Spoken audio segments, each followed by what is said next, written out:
said that. It's too late. I forgot where I was working. Good morning. We're going to go ahead and get started. I'd like to introduce U.S. Attorney Ben Wagner. Thank you. Thank you very much for coming this morning. I want to thank Sheriff Donnie Youngblood for hosting us here today. I'm here with the Sheriff, Sheriff Youngblood, Police Chief Greg Williamson of the Bakersfield PD, Chris Hoover, who is the Assistant Special Agent in charge of the DEA, also Mike Toms, who is the Resident Agent in charge of Department of Homeland Security Investigations. And I'm also here with Karen Escobar, who is an Assistant U.S. Attorney in my office in Fresno, and she prosecuted the case that resulted in the asset forfeiture that we're going to talk about here today. So I'm here today to announce the sharing of the proceeds of forfeitures totaling nearly $1.2 million. These funds are the proceeds of drug trafficking and arose out of a case that we prosecuted, including a lengthy trial in 2009. The funds that we are sharing today were forfeited following the criminal prosecution of 4 members of an international drug trafficking organization. These individuals were responsible for trafficking large amounts of cocaine to Canada and to elsewhere in the United States.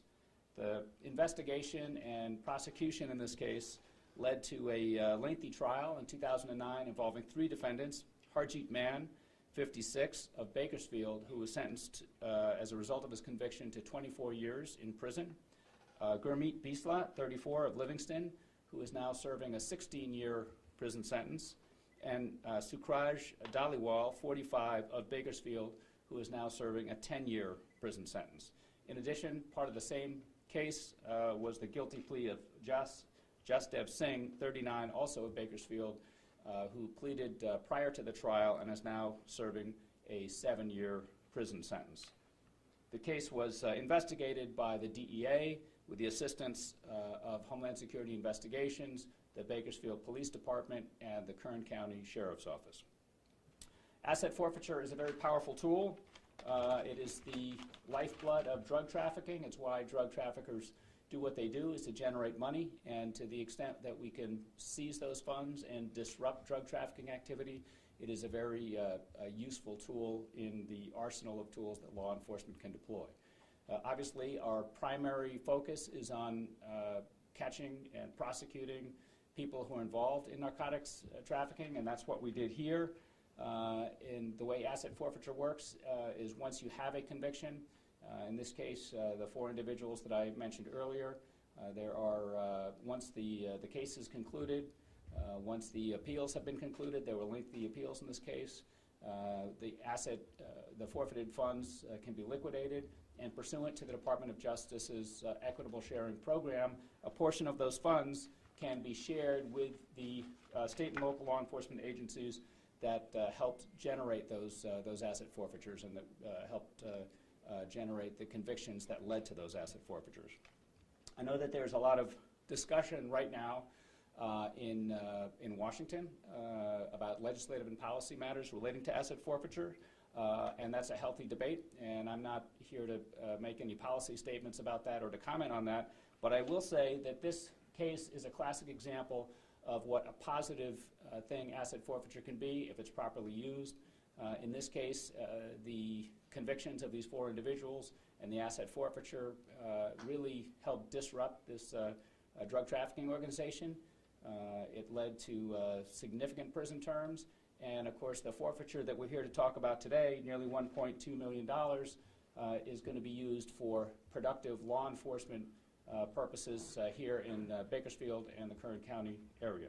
So it's a win-win for law enforcement, but more importantly, it furthers our goal of disrupting and stopping drug trafficking, significant drug trafficking activity in this area, which is associated, of course, with violence. And our top priority is to preserve the public safety of people in the Bakersfield area.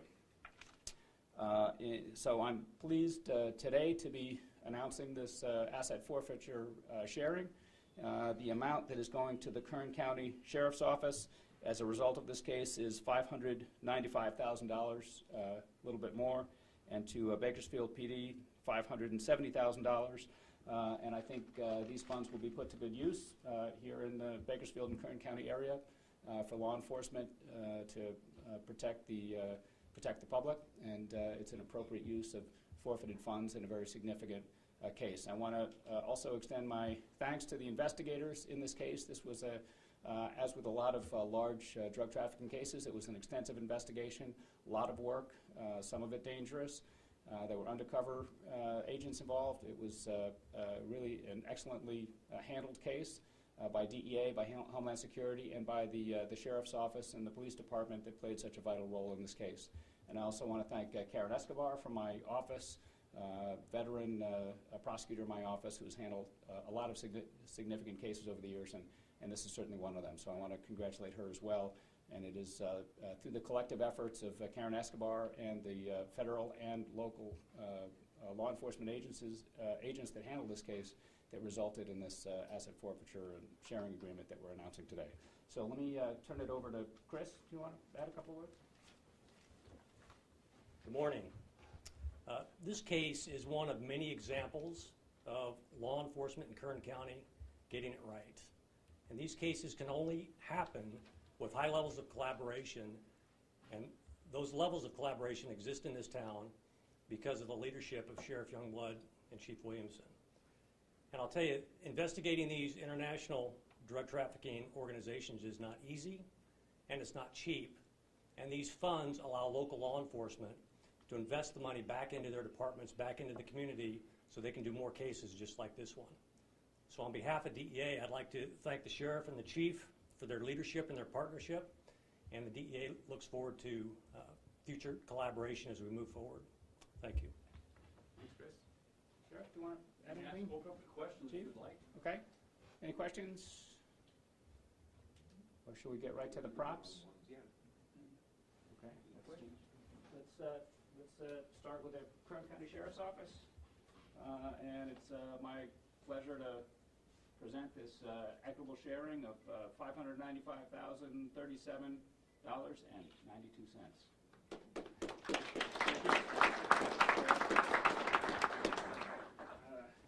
Into the Bakersfield Police Department, 500. Actually, there's a typo on this, but it's 570. The comma's in the wrong place, but it's 570. You made the rest. I'm going to hold him to that. I'm going to hold him to that. No, the rest of it to the sheriff. It's $570,000 and a little more. So, anyways, congratulations. Hold that for you, Greg. It's kind of heavy. Nobody has any questions? One-on-ones? Want to do one-on-one interviews? Request for the sound. Yep. Sounds better. Okay, thanks very much. Thanks for coming, and thanks again to all of you for coming. So.